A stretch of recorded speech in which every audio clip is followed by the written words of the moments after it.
So I loved Ghostbusters whenever I was a child. My favorite character was Winston. I loved the cartoon, and I even loved the movie, even though it was slightly frightening for younger viewers like myself with a sensitive disposition.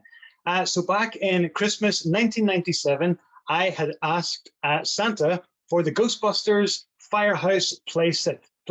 It had a ghost grate on top, and it came with a tub of ectoplasm that you could then drip through this ghost grate, and it went through all the way through the house, and then drip on whatever unsuspecting action figure was below.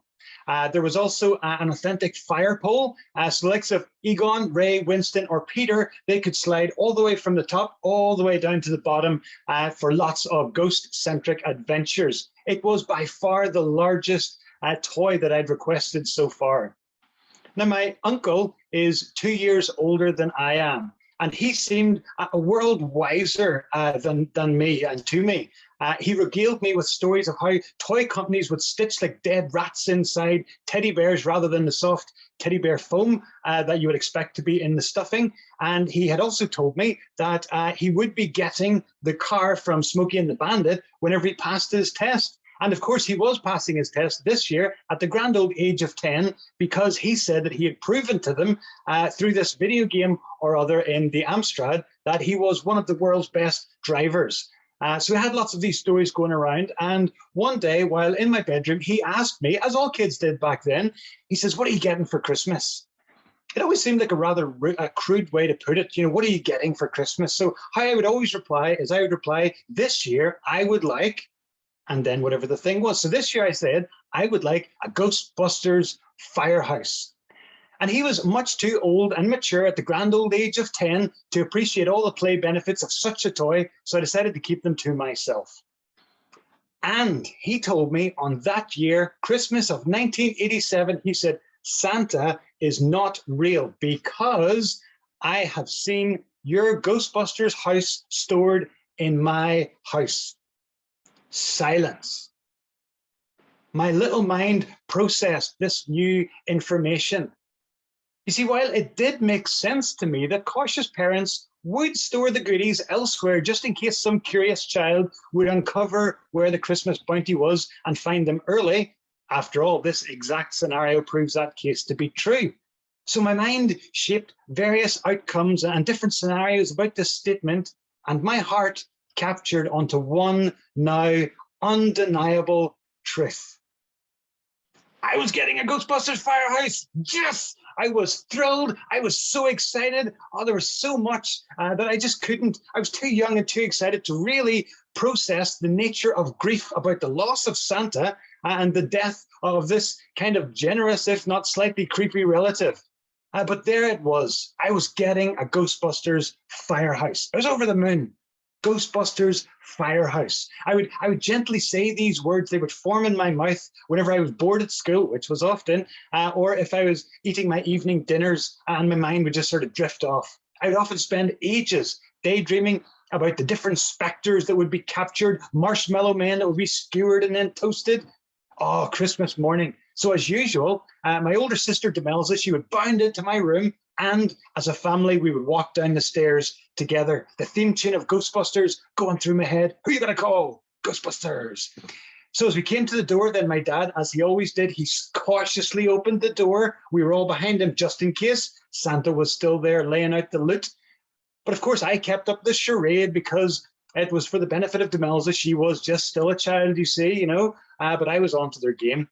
Theme tune to the Ghostbusters still going on in my head. Who are you going to call? Ghostbusters. So being a coy and a rather precarious child, I held off opening my largest present from Santa, and I opened some of the soft things first, some of the shower gels and the like. I pulled out this terrible 80s pattern jumper, which, by the way, would be incredibly fashionable nowadays. But they're, and of course, I would have to wear them because there was a time before I discovered the waistcoat.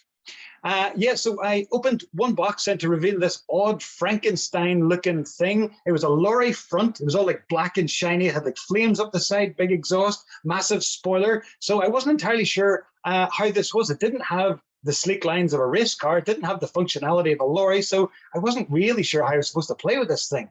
But again, theme tune to Ghostbusters. Who you gonna call? Ghostbusters.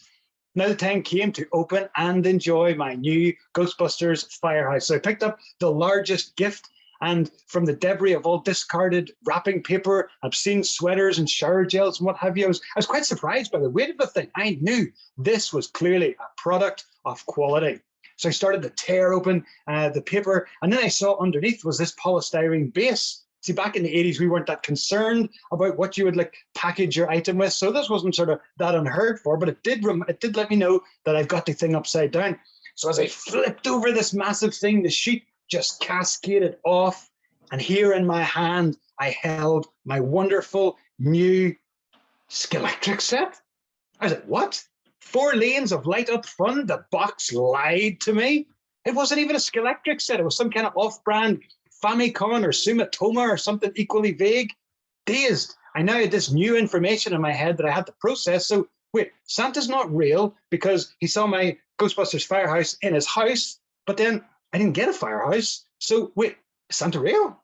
I was like, but then I didn't get my firehouse, so it doesn't really matter if Santa's real or not. So like all this stuff was buzzing around in my mind. I was like, wait, what just happened? And then I realized people are looking at me. I was like, oh, a racetrack, I feigned with excitement, and still slightly dazed and confused and slightly disappointed.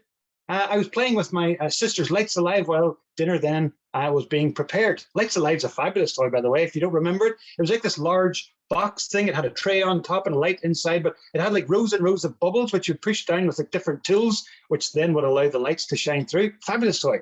So I was playing with that, but Christmas then sort of just passed with an absolute blur, and my mind formed and tried to structure this new future, a future where I didn't have a Ghostbusters playset. You see, even at a young age, I didn't like surprises, or I felt discomfort in the unpredicted.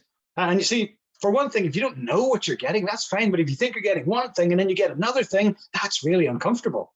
So later that evening, my dad built up the track, and each car that came with the set came with actually front and rear headlights, which was pretty cool because even Skeletrics didn't have those yet. I'm not even sure if they have them now. But the set wasn't mains powered. It was powered by 8 of those massive double D batteries and C batteries. Double D batteries would be massive. Anyway, I could almost guarantee that based on previous 80s toys, that the extra lights and all of this fanciness would ensure that the copious amounts of these large batteries would run out as quickly as possible.